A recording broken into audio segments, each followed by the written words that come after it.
We are rolling. Good morning. Welcome back to the conversation. This is Midlife Crisis Activities. This is our lifestyles and pop culture webcast. Our daily shout out to the world. I'm your host, Patrick Russell. And over there's my very vivacious producer, Veronica. Together we're here to lend our voices to the noise from a multi-generational perspective to help explain everything's right and wrong in this world. Happy Thunder Thursday to you, Veronica. Have a somber story to discuss today. In Oklahoma, Julius Jones, convicted man of murder in a carjacking gone wrong back in 1999, is scheduled for execution by lethal injection today by 4 p.m. Mountain Central Time, unless the governor, his name Kevin Stitt, decides to make a last-minute decision to appeal and commune his death penalty sentence and bring him down to a life sentence without parole.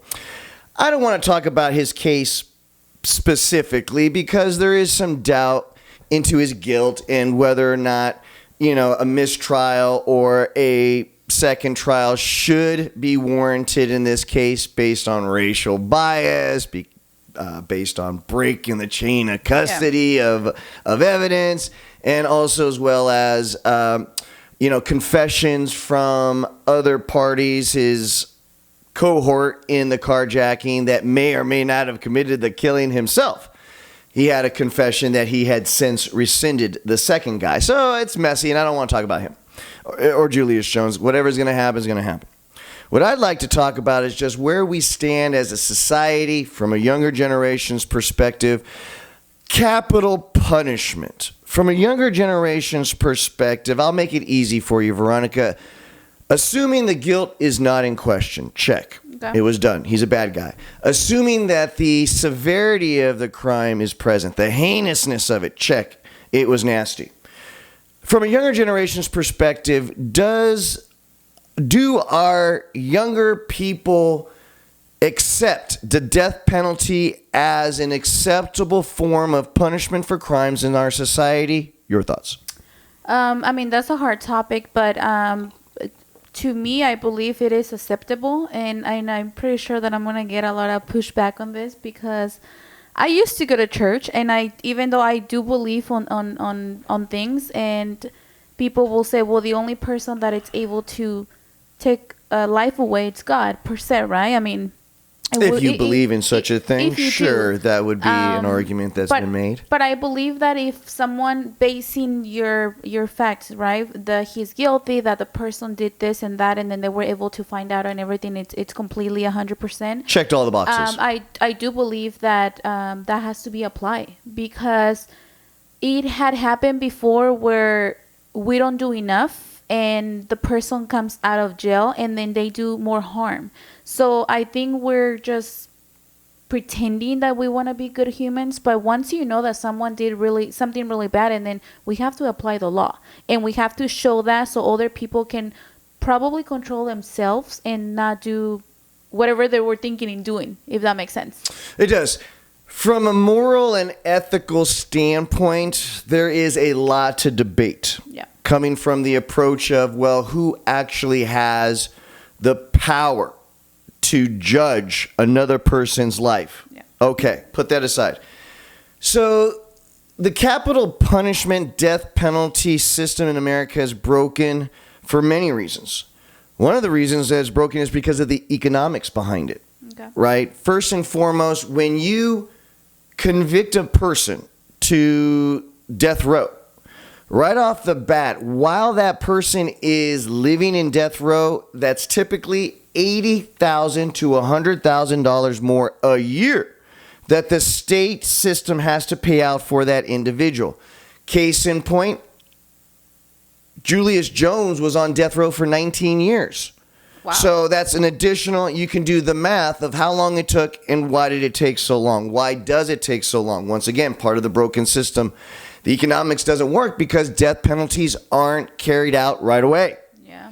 You've got an appeal system that can literally go on indefinitely so long as there's money basically pushing both sides. Yeah.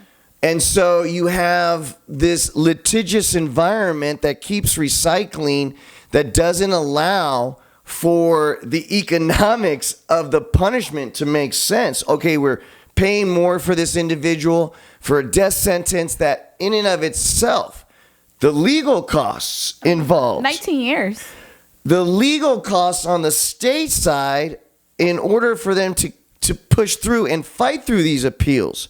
There are reports that go out every year, state by state, to kind of give you a glimpse as to what money and resources go in to when you convict somebody to death row. Maryland last year, for one execution, it cost them $37 million. That is something that is outside the norms of a normal prosecution. That doesn't just include the normal everyday bread and butter. No, that's in extra. Yeah. And so then you also have the execution itself.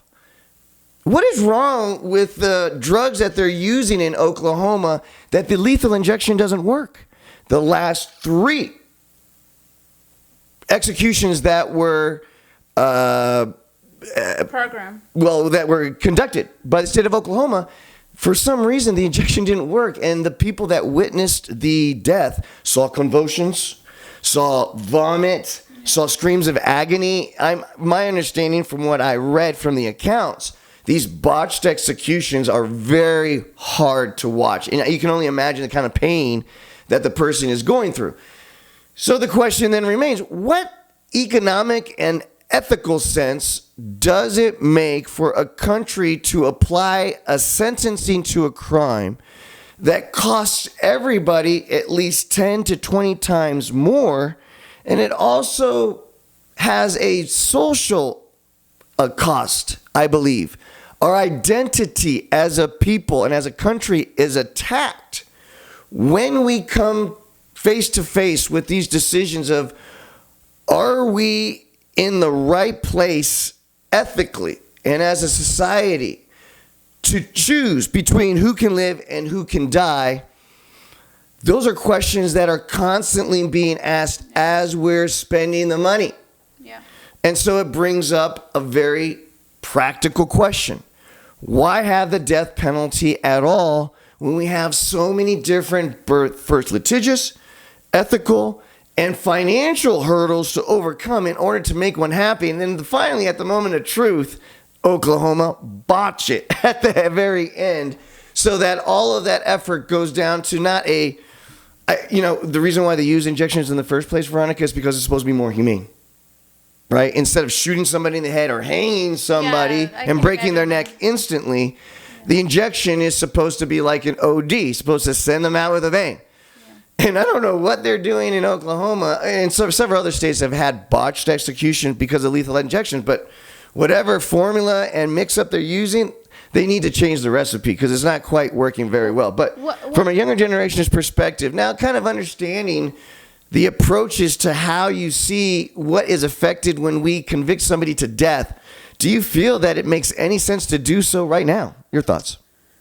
I mean, once again, I'm not having like a certain answer per se, but I do believe that when you ask me, do you agree with, a death penalty? Are there crimes severe enough to put somebody to death? You know what it is like, I think about personally, because a lot of people can judge and say, oh, no, how can you? This is not fair. Like, it's a human. But put yourself in the shoes of someone that actually went through something, like maybe the person got raped and then he was killed.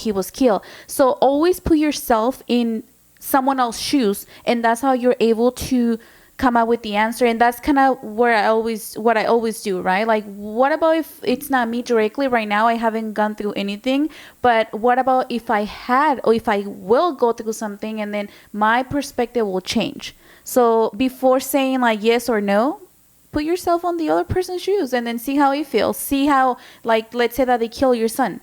Will you feel the same saying, oh no, I don't agree with this, or will you change your mind?